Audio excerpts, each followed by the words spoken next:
बीहड़ में डाकुओं की कहानियां तो सैकड़ों साल से चली आ रही हैं, लेकिन आज जिस डाकू की कहानी हम सुनाने वाले हैं उसके बारे में जानकर आपके होश फाख्ता हो जाएंगे। असली नाम शिव कुमार पटेल उर्फ ददुआ। वो ददुआ जो उत्तर प्रदेश में एक जमाने में किंग मेकर की भूमिका निभाने लगा। बुंदेलखंड और उसके आसपास के इलाकों में इसका दबदबा इतना रहा था कि कहते हैं कि आधी रात को बड़े बड़े सियासतदान जो हैं वो बीहड़ में जाया करते थे अर्जी लगाने के लिए कि ददुआ इस बार आशीर्वाद हमारी पार्टी को दीजिएगा, और जिसके ऊपर इसने हाथ रख दिया उसकी सरकार बन जाया करती थी। ये कहते हैं कि इसके पकड़ने में खाली 100 करोड़ रुपया खर्च कर दिया गया था। इस डकैत की कहानी को ऐसे समझिए कि 200 हत्या इसने की, सैकड़ों अपहरण की घटनाओं को अंजाम दिया, लेकिन उसके बाद भी यह किंग मेकर बना रहा। और तो और मरने के बाद इसके नाम का एक मंदिर बना दिया गया, जहां भगवान की तरह आज भी कुछ लोग इसे पूजते हैं, क्योंकि उन लोगों के लिए रॉबिन हुड था। कहीं से पैसा लिया और अपने लोगों में बांट दिया। इस शख्स की शुरुआत जो है वो तो एक आम इंसान की तरह होती है। एक सरकारी नौकरी मिलती है जहां पर चपरासी की नौकरी करता है, लेकिन फिर पिता की हत्या होती है और उसके बाद बीहड़ की दुनिया में कदम, और उसके बाद तेंदू पत्तों के कारोबारियों से पैसा लेना, किंग मेकर बनना, सियासत की दुनिया में किंग मेकर बन जाना, और फिर 2007 में एसटीएफ मुठभेड़ में मारे जाना। आज कहानी ददुआ की। अब ददुआ की कहानी जो है वो बिल्कुल फिल्मी कहानी है, जैसा कि आपने 70 के दशक में फिल्मों में देखा होगा। हूबहू वही सी ही कहानी है।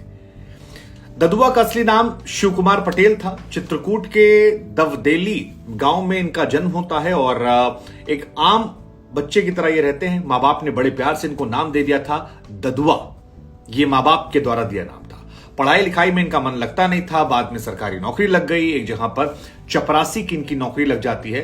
परिवार वालों ने शादी करवा दी, बच्चे पैदा हो गए, जिंदगी नॉर्मल चल रही थी। लेकिन तभी इनके जीवन में एक ऐतिहासिक घटनाक्रम होता है जिसने इनकी, उत्तर प्रदेश की और सैकड़ों और लोगों की जिंदगियां जो हैं वो बदल कर रख दी।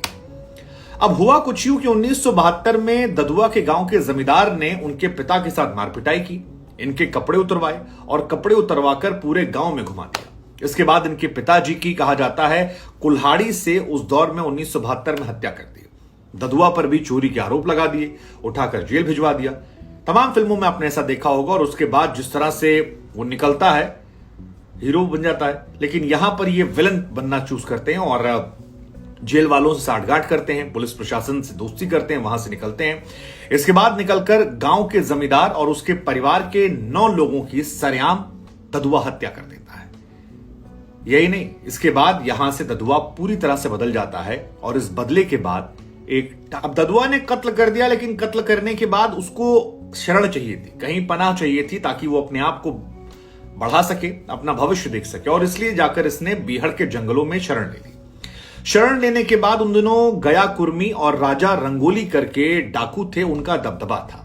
ददुआ जाता है, इन दोनों को अपना गुरु बना लेता है और इन दोनों के साथ उनके गैंग में काम करने लगता है।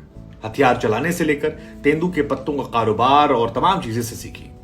बाद में राजा रंगोली जो थे उनकी एक मुठभेड़ में मौत हो जाती है, और जो दूसरे थे गया कुर्मी, वो सरेंडर कर देते हैं। अब जो इनके गुरु थे उनमें से एक की मौत होना और एक का सरेंडर हो जाना डाकुओं की टोली को खाली कर देता है। लेकिन तब ददुआ आगे बढ़ता है और उस टोली का वो नया बादशाह बन जाता है। डाकुओं का वो सरगना बन जाता है और गैंग की कमान जो है वो ददुआ ले लेता है।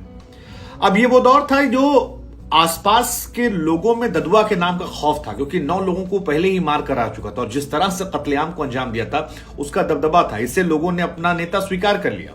इतना खतरनाक था कि कहते हैं कि इसके बारे में कि उस दौर में चाहे जिस तरह के लोग, प्रेग्नेंट महिला हो, बूढ़े हो, जो भी हो, खौफ बनाए रखने के लिए इसने किसी को नहीं बख्शा। जो सामने आया उसको इसने मार दिया। कुछ किस्से कहानियां जो प्रचलित हैं उसमें कहा था कि आंख वांख भी निकाल ली। मतलब डराने वाली हर किस्से कहानियां सच्ची हैं झूठी पता नहीं, लेकिन वो फेमस है। ददुआ अपने गैंग की कमाई जो है उस कमाई को तेंदू के पत्ते के कारोबारियों से वसूलता था।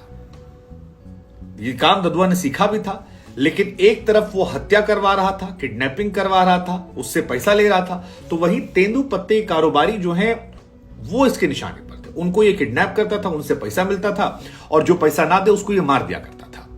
आलम यह हो गया कि इस इलाके में तेंदू के पत्तों का कारोबार जो है वो ददुआ के बिना संभव नहीं था। जो कारोबार करेगा वो पैसा देगा। और इस वजह से ददुआ का गैंग जो है वो धीरे धीरे पावरफुल होता गया। पावरफुल हुआ तो पॉलिटिकल दोस्ती यारी होती गई, लोगों में इंपैक्ट बढ़ता गया।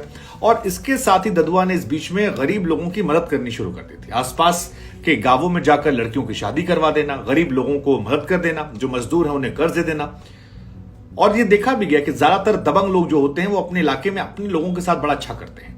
अपने इलाके में लोग जो है उनकी पूजा करते हैं, और ये भी अपने इलाके में अपने लोगों के बीच मसीहा बन गया। लोग इसे मानने लगे, इसके साथ जीने मरने कस्में खाने लगे, इसके नाम पर वोट पड़ने लगे, और धीरे धीरे अपने गांव में, अपने इलाके में, अपने समाज में और फिर अपने क्षेत्र में इसने मजबूत पैठ बना ली, जिसकी वजह से राजनीतिक पार्टियों को वोट चाहिए था और इसने अपने सारे कारनामों को अंजाम दे दिया। अब यूं तो ददुआ पर 100, 50, 200, 300 नहीं बल्कि 600 से ज्यादा मुकदमे दर्ज हो गए थे, लेकिन मजाल किसी की ददुआ कोई हाथ लगा दे।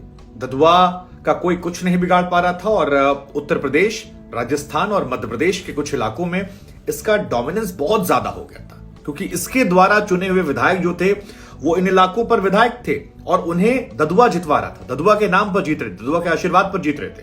कई लोग ऐसे थे जो उससे प्यार करते थे क्योंकि उनका ये मसीहा था, उनके लिए काम करता था, और कई ऐसे थे जो डरते थे। और इसी वजह से बुंदेलखंड और आसपास के क्षेत्र में ददुआ के नाम का खौफ जो है वो जबरदस्त तरीके से देखने को मिला। किसी की मजाल कि ददुआ के फरमान को वो नकार सके। ददुआ का बयान, ददुआ का स्टेटमेंट भगवान की खींची हुई लकीर थी, जिसे पार करना मतलब मौत को दावत देना था। लेकिन फिर इसने राजनीति में दखल देना शुरू किया और धीरे धीरे इसका डोमिनेंस जो है जबरदस्त बढ़ा। कहा जाता है कि उस दौर में राजनेता जो है वो आधी रात को बीहड़ में जाते थे, पैसा चढ़ाते थे, वोट मांगते थे, और क्योंकि वोट मांगा है तो ददुआ को यह वादा करते थे कि जब हमारी सरकार आएगी तो आपको कोई हाथ नहीं लगाएगा, किसी भी कीमत पर आपको कोई छुएगा नहीं। और तमाम विधायकों में, मध्य प्रदेश में कहा है कि 20-20 विधानसभा सीटों पर विधायक इसके थे कि एक बार इसे कहने पर इस्तीफा दे दे, यह आलम था। राजस्थान में कई विधायक थे, और उन तमाम विधायकों के इस्तीफे का डर या उनसे काम करवाना ददुआ को धीरे धीरे किंगमेकर बना चुका था। अब ददुआ जो समाज से आते थे वो कुर्मी समाज था, और ये समाज जो है ये ददुआ को अपना आइडल मानने लगा था। और यूपी में जात की पॉलिटिक्स होती भी है। दबंग जो हैं अगर किसी समाज से निकल जाते हैं तो वो अपने समाज का भला करते हैं, अपने समाज के लिए हीरो बन जाते हैं, और उनका समाज उनको देखकर वोट करना शुरू करता है। और यही फायदा इनको मध्य प्रदेश, उत्तर प्रदेश में खासतौर पर बुंदेलखंड के क्षेत्र में इनको हीरो बना चुका था। तमाम राजनीतिक पार्टियां जो थी वो इनके नाम पर वोट मांगती थी और इनके पास जाकर चढ़ावा चढ़ाती थी। धीरे धीरे ददुआ बीहड़ से लेकर लखनऊ तक किंगमेकर की भूमिका निभाता रहा। ये सब कुछ बढ़िया चल रहा था, मामला अच्छा चल रहा था। पहले ददुआ जो था वो बीएसपी के लिए काम करता था, कहा जाता है बीएसपी के विधायक बनाया करता था। लेकिन साल 2004 में जब समाजवादी पार्टी आती है तो ददुआ सपा से जुड़ जाता है। समाजवादी पार्टी से जुड़ने के बाद ददुआ ने कई ऐसे नेता थे जो बसपा से जुड़े थे, उनकी हत्या करवा दी। और मायावती जब आई थी तो उन्होंने चुन चुन के अपने एक एक दुश्मन से बदला लिया था, और उसमें एक दुश्मन ददुआ भी थे। मायावती ने उस दौर में एसटीएफ के जरिए ऑपरेशन ददुआ की शुरुआत की। ददुआ को पकड़ने के लिए एसटीएफ का गठन किया, फुल छूट दे दी गई और पैसा जो है वो पानी की तरह बहा दिया गया। कहा जाता है कि ददुआ पर 10 लाख रुपए का इनाम उस दौर में घोषित किया गया था। और फिर साल 2007 वो साल आता है जब ददुआ को एक खतरनाक ऑपरेशन के दौरान मुठभेड़ में मार गिराया जाता है। ददुआ को कैसे पकड़ा गया, कैसे मारा गया, उसकी कहानी अपने आप में एक फिल्म की कहानी है। लेकिन अब आपके मन में सवाल होगा कि ददुआ का मंदिर की कहानी क्या है, क्योंकि मंदिर का जिक्र तो हमने शुरू में किया था, बताया नहीं। तो ददुआ 1996 में फतेहपुर के नरसिंहपुर के पास एक मंदिर का निर्माण करवाता, और इस मंदिर के निर्माण की कहानी यह है कि एक बार ददुआ पुलिस के हत्थे चढ़ गया था। ऐसा लगा कि वो बच नहीं पाएगा और आज पुलिस उसे ढेर कर देगी। दोनों तरफ से गोलियां चल रही थी। ददुआ जीने मरने की कहानी में थे, लेकिन ददुआ के तमाम साथी जो थे उन्हें पुलिस ने ढेर कर, ददुआ अकेले बचे थे। और कहा जाता है कि तब इसने भगवान से प्रार्थना की थी कि अगर वो जिंदा बच गया तो यहां पर भगवान का मंदिर बनवा देगा। उस दिन किस्मत साथ थी, भगवान का आशीर्वाद था या किस्मत साथ थी या इनके लोगों की दुआएं थी या पुनर्जन्म का पुण्य था, लेकिन ददुआ उस दिन जिंदा बच जाता है और उसके बाद वहां पर एक मंदिर बनवाता है।